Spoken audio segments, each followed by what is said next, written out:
Yeah, well, I mean, growing up the way I grew up, from a veteran, a Marine Corps Vietnam veteran who didn't get the help that he needed. Right, he didn't get in the VA system. He didn't go to Mighty Oaks. He didn't get the help that he needed. There was a lot of gaps in learning how to be a young boy to a teenager to a young man and how to navigate life. There was a lot of gaps, and so I was in a deficit for male leadership, true male leadership and direction. And so the Marine Corps gave me that. I mean, the Marine Corps, every NCO and staff NCO and officer over me was a new father figure, and I had lessons I could learn from each of them.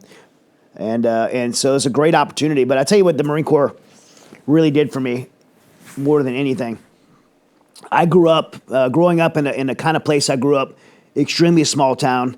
I grew up so poor that I didn't even know I was poor because everyone else around me, in my demographic, was poor. We just, literally like hunting, fishing. When I got in the Marine Corps and people were talking about hunting as a recreational sport, I didn't understand it. They were like, "Oh, you're a hunter," and I'm like, "Oh yeah, I've been hunting my whole life since I was like 6 years old." And they were like, "Oh well, they started talking about like deer and points on." I didn't know any of that stuff about, and so they didn't think I was a hunter because I didn't know about like how to measure the antlers on a deer. I'm like, hunting was food, not for fun. That's like everything we ate. It was something we killed or caught. So growing up that way, as everyone, small town, goes to school at bare minimum. Most people drop out of high school. And so I grew up thinking that I was dumb because, a C was a good grade for me. And I studied for the ASVAB because of Staff Sergeant Brown's encouragement.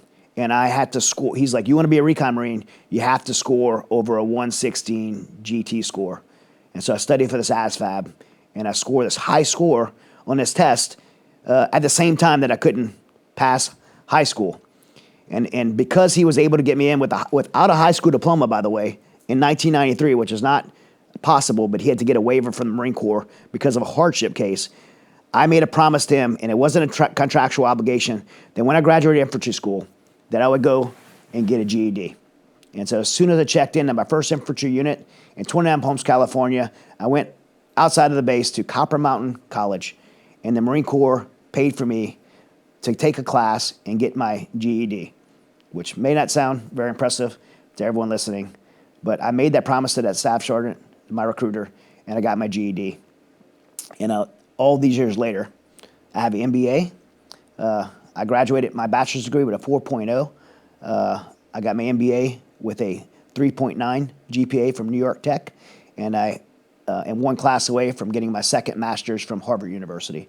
I could never have imagined being that young 17-year-old kid who couldn't pass a single class in high school and had to study hard to get this ASVAB score to be a recon Marine, that I would have dual master's degrees from prestigious universities like New York Tech and Harvard University with honors.